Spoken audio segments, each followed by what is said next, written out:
आज का जो है हमारा लेक्चर नंबर 5 है। कौन से सब्जेक्ट का? हमारा सब्जेक्ट है फिजिक्स क्लास 9 का। अब इससे पहले हमने 4 लेक्चर में क्या किया था, फिजिक्स और उसकी ब्रांचेस पढ़ी थी, तो वो 4 लेक्चर में हमारी ब्रांचेस चली थी। आज हमारा नया टॉपिक स्टार्ट हो रहा है, इसलिए आप लोगों का काम क्या है, सबसे पहले आपको चैप्टर नंबर 1 जो हमारा इंट्रोडक्शन टू फिजिक्स है उसके पेज नंबर 4 की रीडिंग करनी है आपको। ये हमारे पास पेज नंबर 4 है, याद है पेज नंबर 4 की क्या करनी है, आपको रीडिंग करनी है। जो मैंने टॉपिक करवाया वो यहाँ पर गिवन है आपके पास, आपको इसकी रीडिंग करनी है। उसके बाद क्या है हमारे पास, इस टॉपिक के हिसाब से पहले कोई डिफिकल्ट वर्ड्स हैं तो हम क्या करते हैं, पहले उनको देख लेते हैं। सबसे फर्स्ट जो है हमारे पास ड्यू टू का मतलब होता है की वजह से। सेकंड है हमारे पास टेंडेंसी कहते हैं रुझान को। थर्ड बाइस का मतलब होता है तरफदारी, यानी कि किसी की भी तरफ करना है, किसी की तरफदारी करना है, यानी कि उसकी साइड लेना। उसके बाद ओवरकम यानी कि काबू पाना या कम करना। रिलेवेंट मुतालका यानी कि उससे रिलेटेड। ये थी हमारी आज की इस लेक्चर के हिसाब से कुछ डिफिकल्ट वर्ड्स। बाकी और भी है वो आप लोगों ने पहले भी पढ़ी है, तो इसलिए हमने उनको अवॉइड किया है, क्योंकि लेक्चर की टाइमिंग के हिसाब से हमने उसको अवॉइड किया है। तो अब हम देखते हैं अपने टॉपिक के हिसाब से, जो हमारे टॉपिक है उसको देखते हैं। सबसे पहले हमारे पास क्वेश्चन नंबर 1 है, क्वेश्चन नंबर 2 है। क्वेश्चन नंबर 1 में हम पढ़ चुके हैं, आज हमारा क्वेश्चन नंबर 2 है। क्या है? डिफाइन एरर को डिफाइन करना है, यानी कि एरर को बयान करना है। एंड इट्स टाइप, उसके टाइप्स को भी बयान करना है।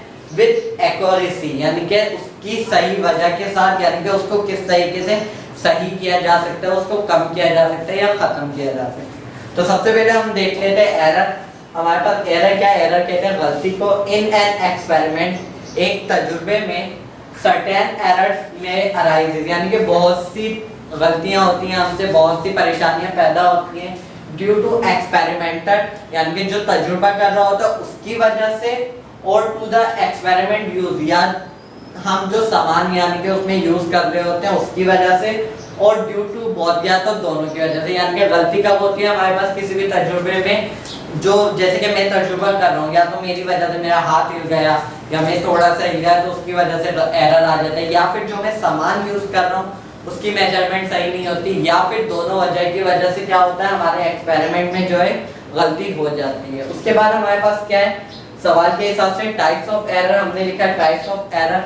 अब यहाँ पे हमारे पास we divided error into 3 categories, यानी कि हमने एरर को जो है 3 कैटेगरीज में चेंज किया है। कौन कौन सी है हमारे पास? Number 1 personal error, number 2 systematic error, और नंबर 3 क्या है? Random error. यानी कि ये हमारे पास एरर की 3 टाइप्स है। अब नंबर फर्स्ट टाइप में क्या है? पर्सनल एरर, यानी कि जाती गलती जो कि आपकी खुद की वजह से होती है। तो हमें क्या करना है, उसको देखते हैं हम।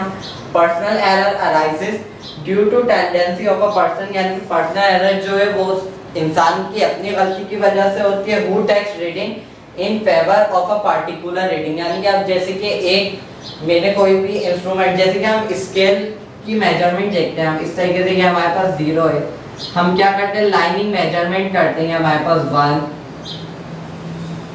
ये 2।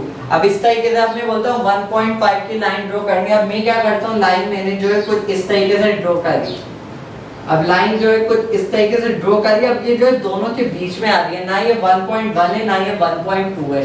तो हम क्या करते हैं अपनी मर्जी से, हमें जो अच्छा लगता है रेटिंग के हिसाब से 1.1 या 1.2 हम वो ले लेते हैं। पर हमें करना क्या चाहिए, 3-4 लोगों से और मशवरा करना चाहिए, उसके हिसाब से जो हमारा तय हो फिर वो चीज़ हमें लेनी चाहिए। क्यों? क्योंकि हर इंसान का नजरिया अलग होता है। अब हो सकता है आपकी आई साइट का इशू हो तो आप सही नहीं देख पा रहे हो, दूसरा आपको सही बता दे।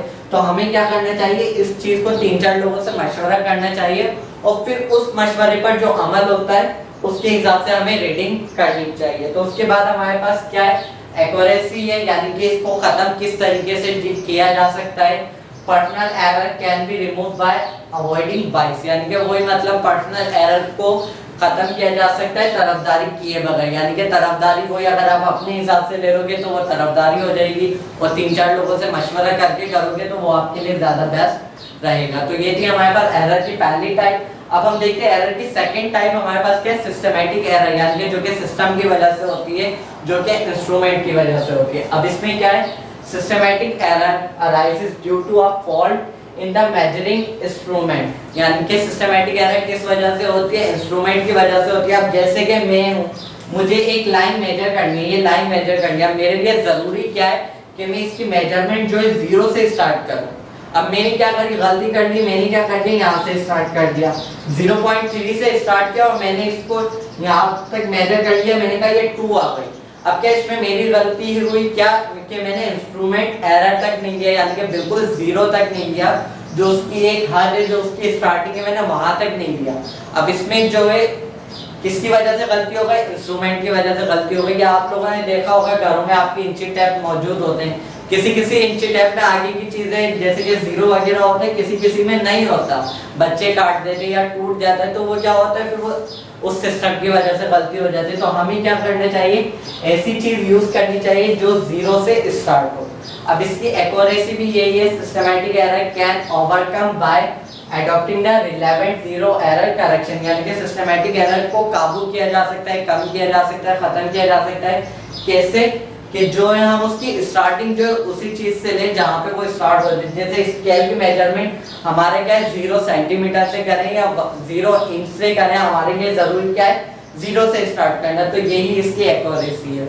उसके बाद जो हमारे पास थर्ड आ रहा है क्या है, रैंडम एरर, यानी कि ये किसी भी वजह से हो सकते हैं रैंडम एरर। अब इसमें जो है ना हमारी गलती होती है ना सामान की गलती होती है। गलती क्या होती है इसमें हम देखते हैं, random error arises due to external condition, यानी कि ये कुछ बैरोनी यानी कि कुछ बाहर की कंडीशन की वजह से, कुछ बाहर की बैरोनी वजूहात की बिना पर होता है। Which are at a certain time, यानी कि जो उस टाइम पे कुछ होती हैं beyond the control of the experiment, और जब हम तजुर्बा कर रहे होते हैं उस टाइम पे कुछ और होती हैं। जैसे कि क्या, अब जैसे कि मैं हूँ, अभी मैंने एक्सपेरिमेंट किया, मुझे एक एक्सपेरिमेंट के लिए मुझे वोल्टेज चाहिए 4 वोल्ट का चाहिए।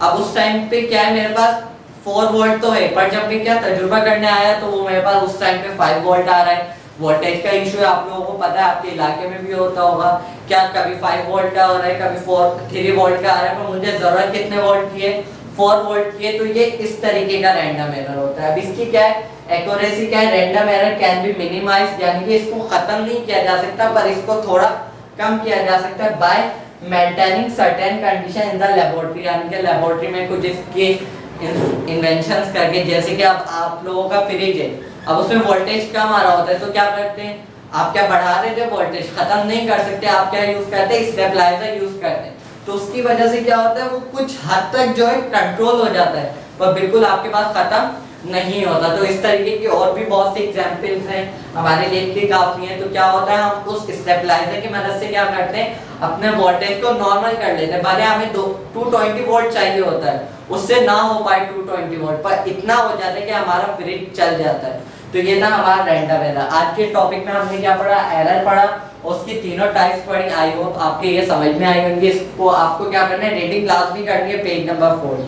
तो आज के लिए इतना